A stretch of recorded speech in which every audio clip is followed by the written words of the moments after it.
Dre all day. You are now tuned in to the show where you learn the discipline to show up day after day to do the work, the confidence to put yourself out there boldly and authentically, and the mental toughness to continue showing up, doing the work, putting yourself out there, even when the success you've expected to achieve is yet to be achieved. And on top of all this, you get a huge dose of personal initiative, the go-getter energy that moves you to make things happen instead of wait for things to happen. We put all this together into one bundle, one philosophy, one mindset, one method, one book, and one show. What you get is work on your game. My name is Dre Baldwin, also known as Dre All Day, and today's topic is independence of your business.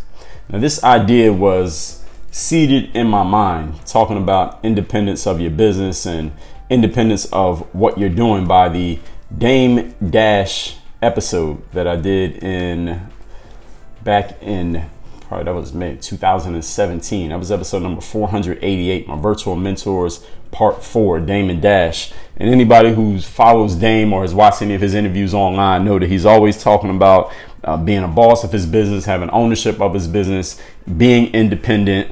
If you haven't heard of Dame and you didn't hear my virtual mentors episode 488, then I suggest you go listen to it ASAP. We do have I think I put a virtual mentors category in the game group, so you can find it through there, or you can just go to the episodes 400 to 499 category in the game group membership and listen to it there. But this idea was seeded by things that I've heard Dame talk about. But I thought of this when I was looking at my book, Work on Your Game. Now, if you didn't know, I put out a book called Work on Your Game in early 2019. And this was the first book that I did through a major traditional Manhattan publisher. All my other 25 books, other 24 of them, are all published by Work on Your Game Incorporated. And though Work on Your Game, the book, is a major publisher release, is a well-designed book, it looks great, it feels great, the content is great. I wrote all the content. I designed the cover of the book. The interior was designed by a company that does interior design. They did a very great job. Here's the thing that made me think of what I'm going to be talking about here today. When a copy of Work on Your Game, the book, sells, I make less money on the sale of that book than I make on the sale of any of my other 24 books. Now, why is that? It is not because of the price of the book, because the book can be priced differently depending on where you get it from, if it's on sale somewhere, what company it went through, the retail has to take their cut. It's not about the price of the book or the amount that you as the consumer paid for the book that makes me make less money on the book. It's not about that. It's about ownership.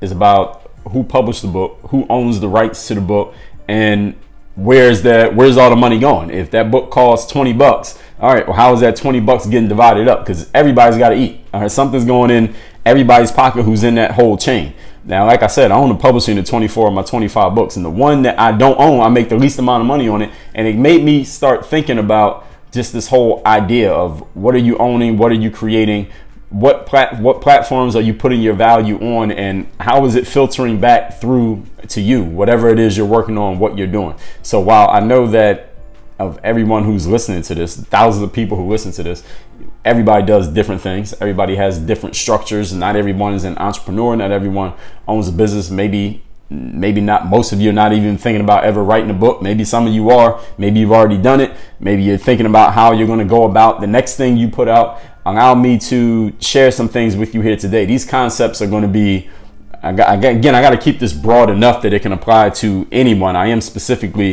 I am generally talking about being a business owner, being an entrepreneur. We're all business owners, entrepreneurs in one way, shape, or form. Even if you work at a company, you're still a business owner. You own the business of you, because you may not work for that company forever, and you still had to be a business yourself, because life costs money. So what I'm going to be talking about is some general principles of ownership, and I'm going to make my points, and I'm also going to, of course, back up my points with reasonings behind them. And you may not 100% agree with all of these. You may have a different perspective, and that's great. Well, that's why you can start your own show. But I'm gonna tell you my perspectives on this show right here. So let's get into it. Point number one. Today's topic, once again, is independence of your business. Really, we're talking about ownership. Independence meaning you owning what you're creating in your business and you being able to call the shots on it. So that's what I mean when I say independence. Point number one. When you own what you're doing, when you own the work that you're creating, or your brand name, or your platform, or your fill in the blank, whatever it is that you're doing, when you own it, you're placing yourself at the top of the funnel, is what I would call it.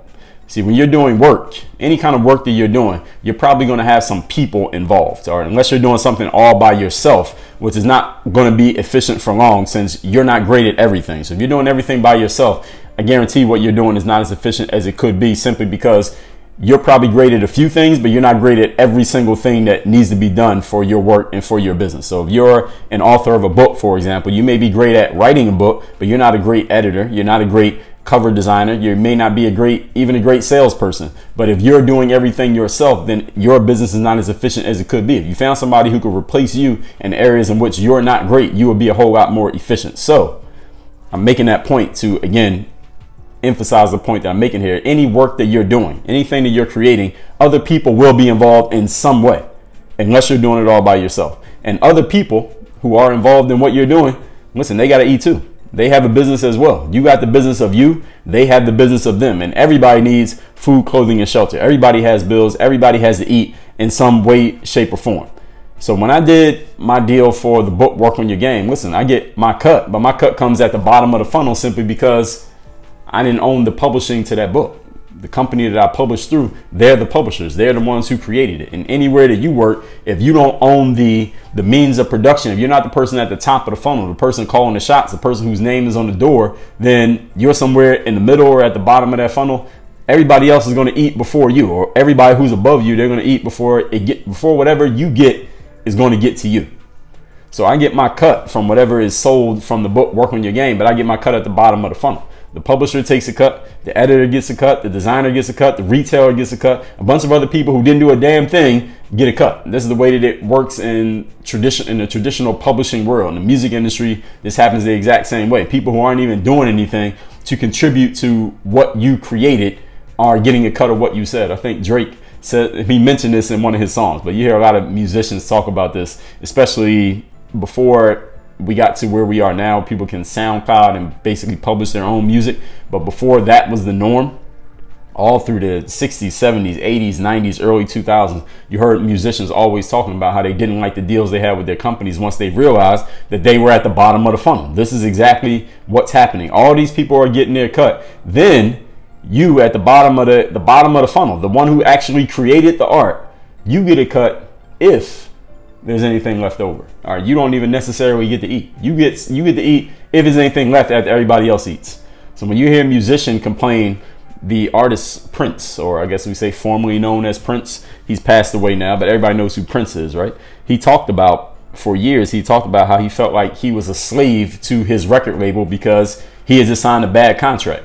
The tough thing for musicians, as opposed to me with my book, Work on Your Game, mine was just one book, and a book can come and go. Who knows? Maybe at some point the book will take off and sell more and more copies. The deal gets better the more copies that get sold. But the thing that makes it more difficult for a musician is that your music can last forever. People can be playing your music and living off your music and eating off your music forever, as opposed to books don't catch on as easily as music catches on. And artists often, when they sign contracts for multiple albums. So Prince might have put out, I mean, you could probably Google this. So an artist can put out 7 albums under one contract. And if that contract's a bad contract, all 7 of those albums, you're getting your cut at the bottom of the funnel.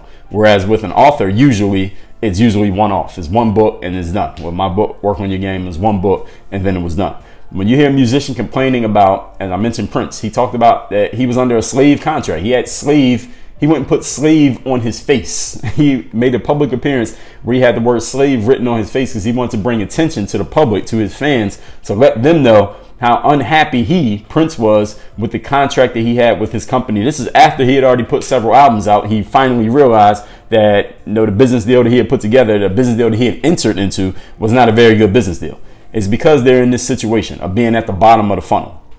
Again, if you listen to music at all, you listen to artists on interviews, rappers talk about this openly in their music, just talking about not getting the kind of money they feel they deserve from the deals that they're doing because they're at the bottom of the funnel. It's just a bad contract. They're the people who eat last. When you own what you're producing, when you own the means of production, when you're the one who's calling the shots and putting the deal together, instead of eating after everyone else, what happens is you get to collect the money.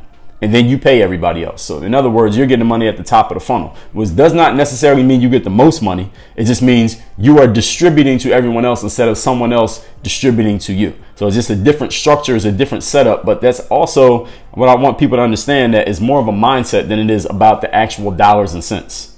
Because, and now as I get deeper into this point and deeper into my points, plural, today, you'll understand that when you own, again, you collect the money. It goes to you first, then you pay out everybody you got to pay out. You control the distribution instead of getting whatever somebody else is giving you, whatever is being dictated to you. And that's a really important point. And again, I want to emphasize that this is more about the mindset than it is about the actual dollars and cents that you get. Because any contract, of course, you have different percentages and different splits, and it depends on what things are selling for and what kind of terms you can work out. And if you have an agent or a manager or who you're working with or what industry you're in, there are so many different variables that can go into that. So I'm not going to jump into the weeds of that, but I want you to understand that there's a huge difference between making a dollar as the person at the top of the funnel who distributes all the money out, and then there's a dollar left and that's yours, as opposed to being the person at the bottom of the funnel who money comes in and money gets distributed to everybody else, and then there's a dollar left and it goes to you. Even though both people are making a dollar, there's a huge difference between $1 as the owner and the dollar as the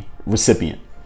That's what I want you to understand. As I get deeper into these points, you'll understand exactly what I mean. So let's move on to point number 2. Today's topic is the independence of your business. Eventually, everybody who's listening to me right now, there will come a day when you either don't want to work anymore or you simply cannot work anymore. Every one of us is going to have one of those days.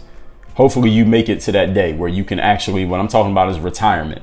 You don't want to do at least that work anymore. You want to move on. You've done a whole lot of work in that space, but you want to move on and do something else.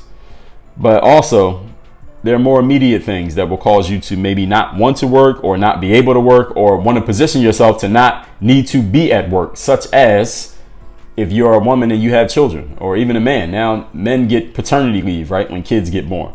If you want to go on vacation, if there's some unexpected circumstance that requires your time and your physical presence, and you can't be at work, you can't be doing your work because you need to deal with that circumstance. Maybe there's some health needs for you or your loved ones. Maybe one of your kids gets sick and you need to stay home because you don't have a babysitter.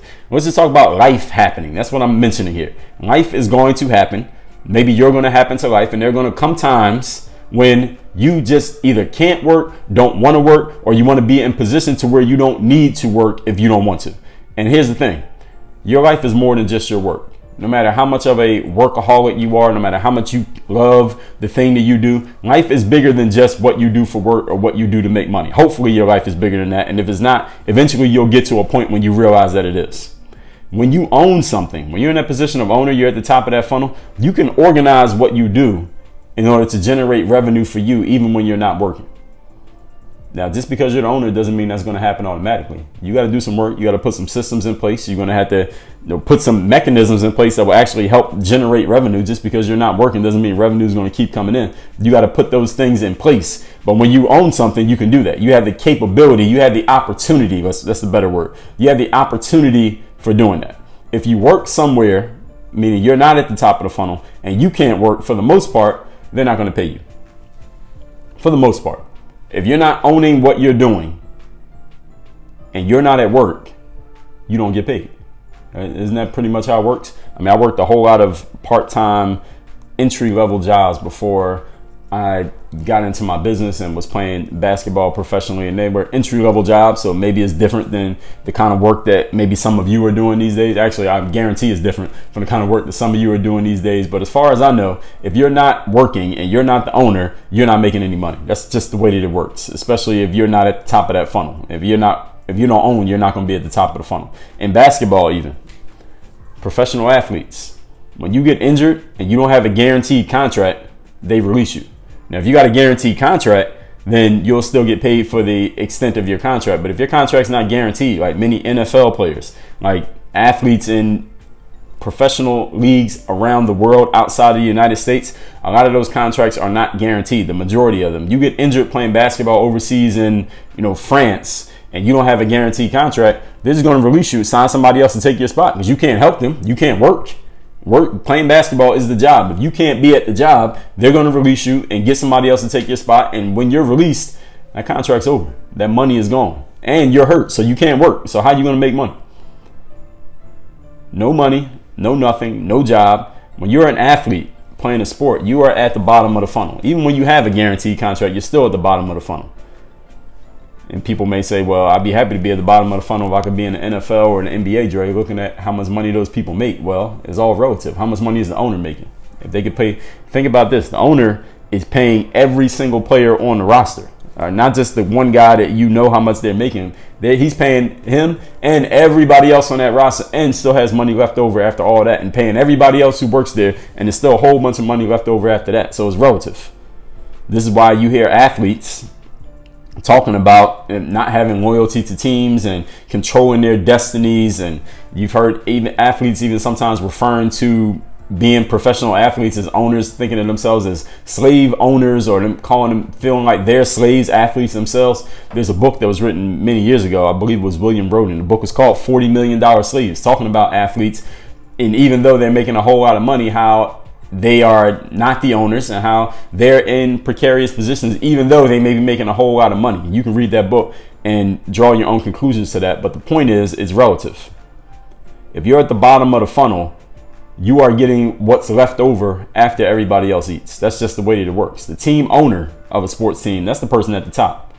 And let me tell you how. If they get sick or they get hurt, nobody can release the owner, or nobody can fire the owner. Or the owner doesn't have a contract, let alone a guaranteed or non-guaranteed. Owner doesn't have a contract at all because the owner is not employed. The owner owns everything.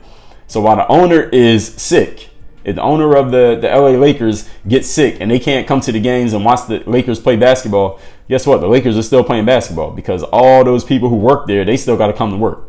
And when they come to work and the fans come to the games and the TV companies broadcast the games, checks are still getting cut and the owner still eats. Even if they never come to work, they don't have to come to any of the games. They still going to eat. Why? Because the owner's at the top of the funnel. All right, it's not because they did anything wrong to anybody else. They didn't backdoor anybody. They didn't step on anybody's neck. They did not do anything disingenuous. It's just they put themselves at the top of the funnel. There's nothing stopping anyone from putting themselves at the top of the funnel. When you're at the top of the funnel, you're going to eat as long as you have mechanisms in place that create the revenue to continue to come in even when you're not working. Now, you might not have to do any work at all. If you set it up the right way, everybody else is doing work and you get to eat off it, but you're the person who organized it, and you're the person who gets to eat. That's just fair. That's just the way that it works.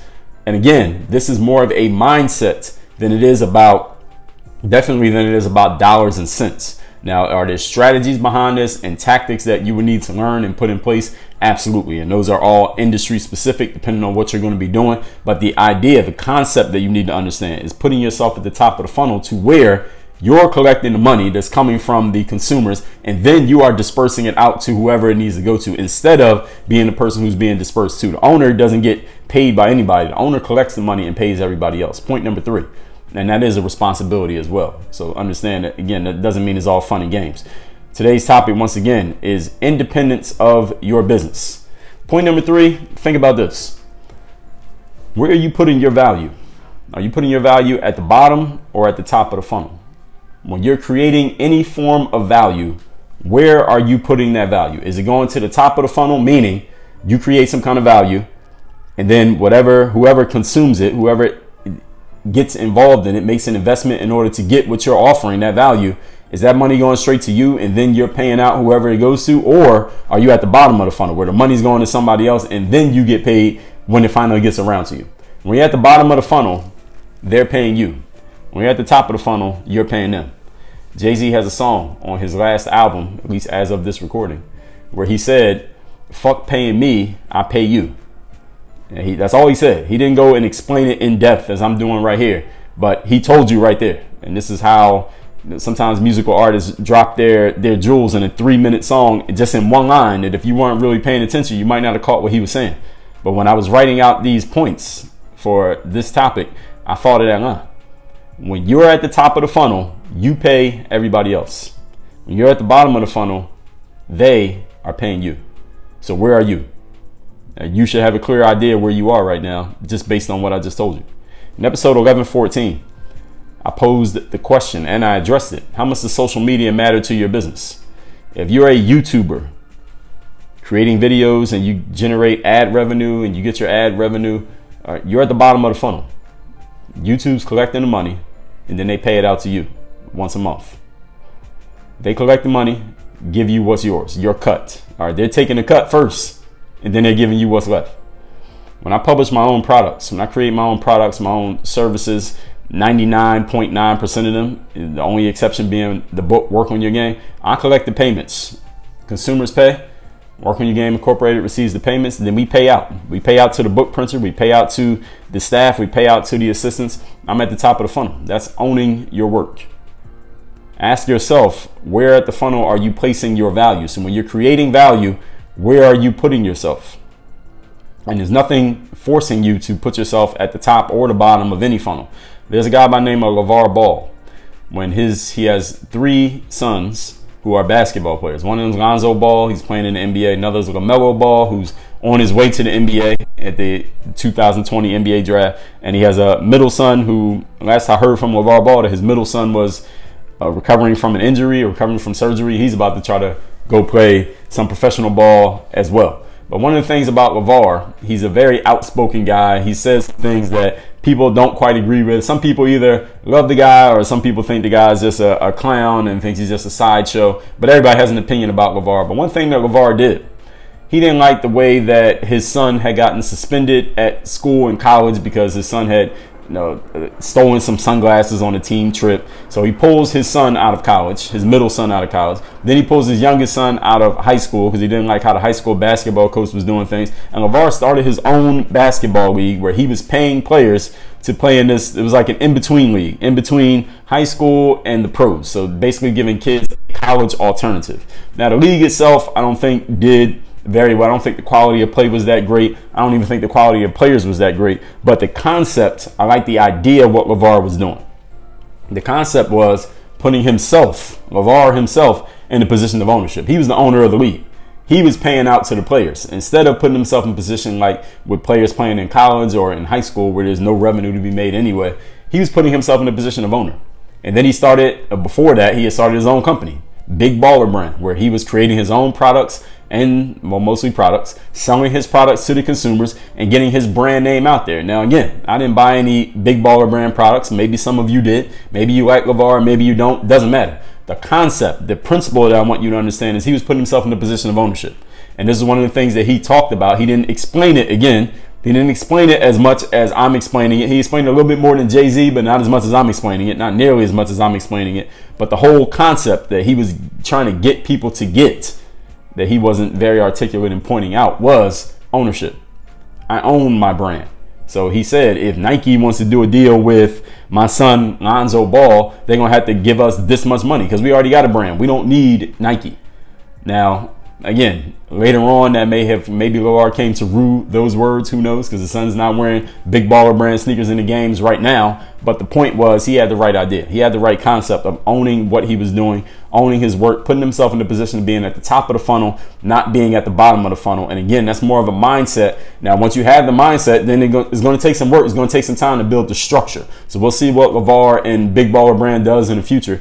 But the guy is on the right path. So if you are looking for an example, he's an example just by what he did. Again, you may not agree with the execution, but you got to figure out the execution. This is part of the work that you have to do when you're running a business. What you don't have to do when you're not running a business. Somebody else did all the work to run the business, and that's why they're able to put themselves at the top of the funnel and you at the bottom because you didn't have to do any of the work to set it up. Point number 4. Today's topic is independence of your business. And another thing on point number 3, this is the reason why you'll hear an artist, a musical artist, being so adamantly upset about being at the bottom of the funnel when they're creating the art because they feel like they did all the work. I did all the work to create this song. I wrote the music. I recorded it. I'm the one doing all the tours. I'm the one doing all the radio promo shows, but I'm still at the bottom of the funnel. So that's how artists can feel like this is crazy. And that's why these days you have so many artists, damn near every artist was able to put out their music independently, build their own audiences and do everything direct to consumer if they want to. But that also takes work. Understand that is work. That is not all fun and games, which leads me to point number 4. Let me give you a disclaimer.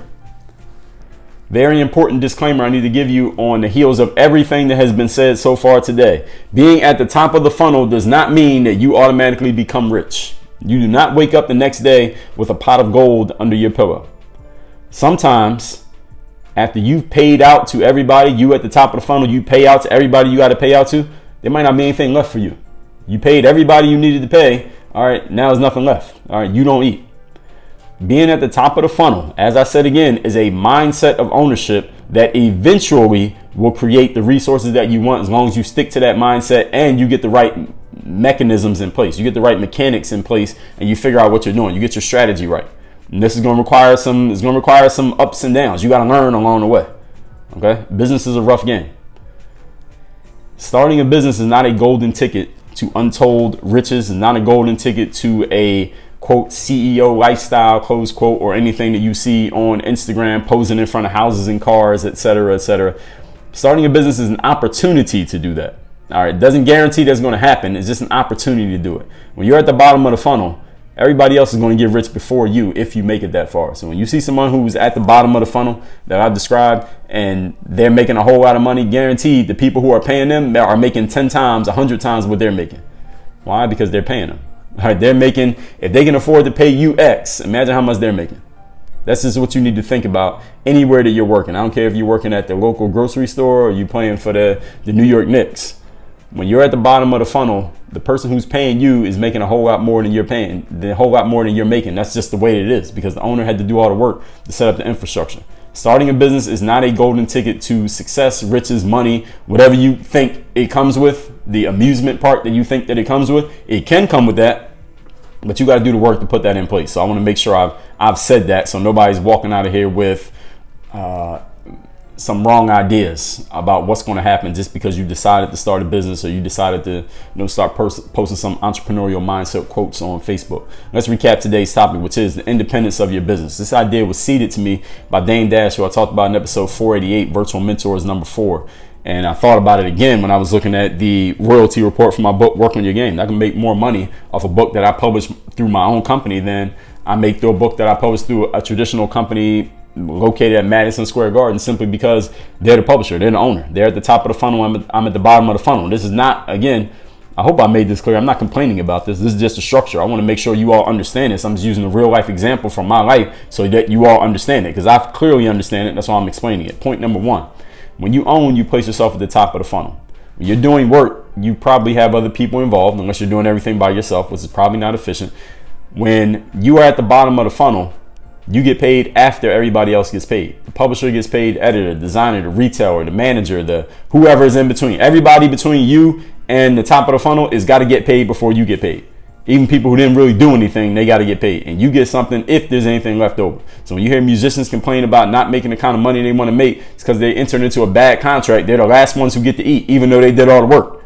You control the distribution when you put yourself at the top of the funnel instead of getting what they give you. Point number 2. Eventually, there'll come a time or a situation in life when you won't be able to or don't want to work.